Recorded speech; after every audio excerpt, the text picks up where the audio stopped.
Pour les tenants du grand soir de l'immobilier, c'est encore loupé. Les prix n'ont pas craqué en 2014. Non, les années se suivent et se ressemblent, et les prix de la pierre dans l'ancien auront reculé d'un peu moins de 1,5%. Un recul limité comparable à celui de 2013.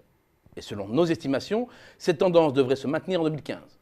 Bilan, sur les 4 dernières années, la baisse des tarifs atteint 5,5% en moyenne sur le territoire national.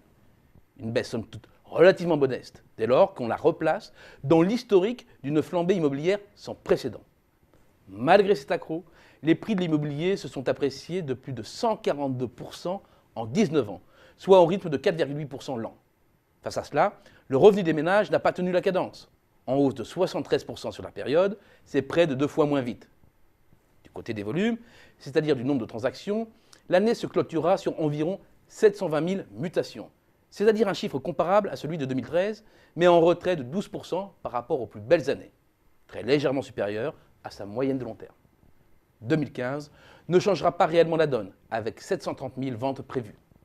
Malgré le maintien de fortes pressions sur le pouvoir d'achat, la poursuite des destructions d'emplois, une confiance des ménages très faible, le rabotage constant des aides et des prix objectivement élevés, donc une conjoncture 2015 qui s'annonce très peu propice au marché de l'immobilier, pourquoi ne pas prévoir un décrochage plus significatif?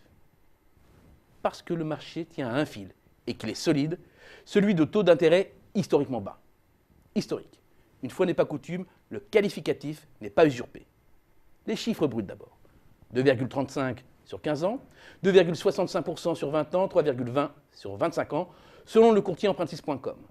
La tendance maintenant, avec le taux effectif des crédits nouveaux à l'habitat. Pour faire bref, c'est un taux moyen calculé par la Banque de France qui donne une vision d'ensemble du marché. À 2,75% en octobre dernier, il crève son plancher. Et si les taux sont tombés à des niveaux inconnus par le passé, c'est que le coût des ressources pour les banques n'a jamais été aussi faible.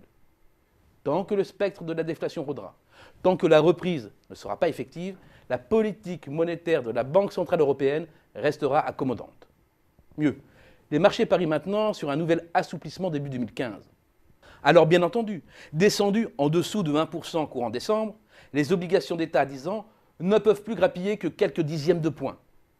Mais c'est surtout l'assurance de disposer de taux bas en 2015. Avec un OAT à 1% et compte tenu de la quasi-gratuité du refinancement, il reste du potentiel de baisse des taux de crédit immobilier, qui devraient s'approcher du plancher des 2%, tout en permettant aux banques de préserver leurs marges. Notre scénario Exerfi pour l'immobilier est donc celui d'une très légère reprise des transactions associée à une timide baisse des prix.